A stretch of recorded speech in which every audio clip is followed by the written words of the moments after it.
Okay, so this is our fully working prototype. So just to explain how it works, we have this play space which is fixed. There's no moving on here. It's all stationary. The way that you can move instead of by using the controls is, well, it's still using the controls. The way you move is by pulling the triggers, both triggers on both controllers here. So that trigger there. What you do then is you move the controllers around. So pull in and then you just move the hands around like that, and it can move things closer to you, further away from you, up, down, etc. This is done for a few reasons. First of all, by not having too much physical movement in the game, it reduces the chance of VR sickness. And secondly, it just reduces the cognitive load. It reduces the amount of things people have to think about. It's already a fairly plain environment. I can introduce controls to adjust the environment, for example, change the brightness level, even change the background color. We do have a grid pattern underneath so that they've got like a sense of a floor underneath them, which sort of fades out towards the edges. The second thing is this button panel here. Obviously, at the moment, those buttons are inoperable. They don't do anything. That is for like additional features that we might want to add, so that we've got space to add those in. At the moment, the reset button resets the current fracture method. So there will be buttons for other fracture methods, of say to swap the fracture method. But I think this reset button will remain like a kind of reset the current thing you're using button. We have the weight object here and in front the play space. So to interact with them, you'll use the grab button on the controller, which is this small one here. One of the reasons that I kept the controller models in is just because it's really easy for them to see which buttons are which, if they can see the controllers in the space. Although it will work with hand tracking as well, mostly. I haven't optimized it completely for the hand tracking. So we have this weight object, and they just pull that grab button in and move it around, and that moves that. They can also move this. They can't move that directly except by doing that with the play space that moves everything.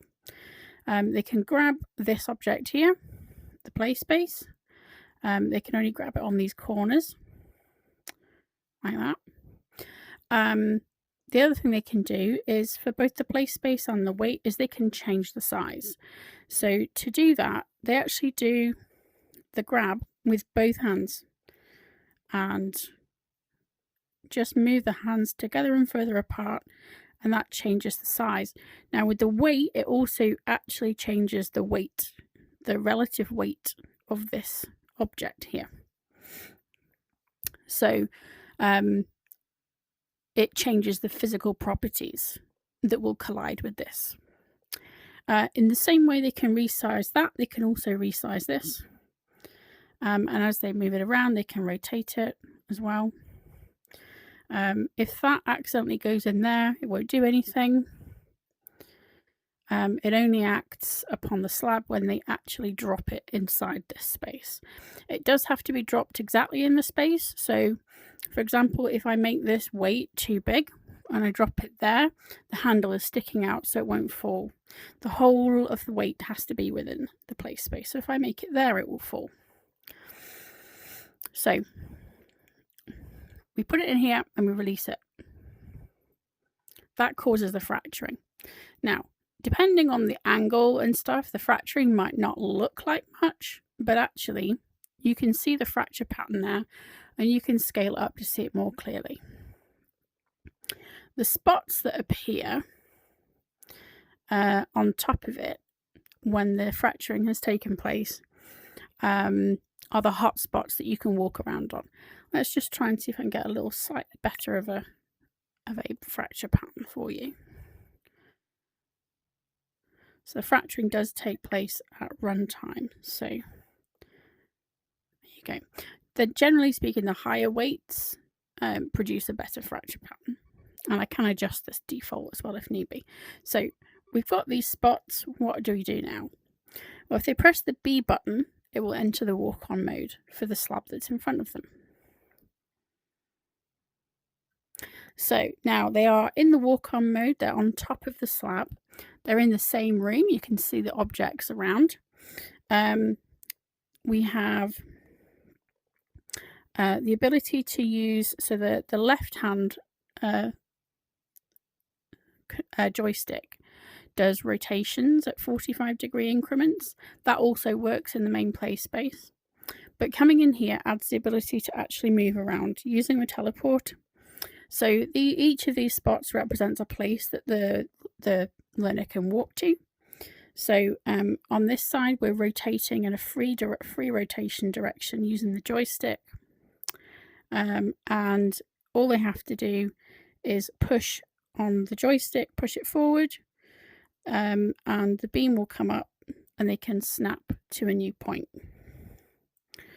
So it's just a case of point and snap. It will pick the closest one to the user and they can walk around the space.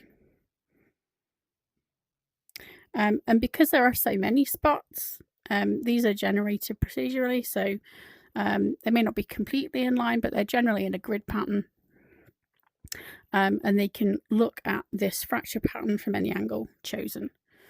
At the moment, the one thing I would like to do is have this black outline appearing on these internal edges. I haven't managed to do that yet, but it is something that I'm trying to work out. At the moment, it's the way that the current outline is drawn isn't necessarily compatible with the internal edges being detected. So that's that. And then if they want to get out of here, they just press the B button again and it takes them back. And they are in front again of the one that they actually fractured. And they can then reset it again to go again. So there's a bit more of a dramatic one. So we can go back in again if we want to. And you can just keep doing this as much as you like. So I think the main thing to do is to add more of these hotspots now. Sorry, not more of the hotspots. What am I talking about? More of the fractures types.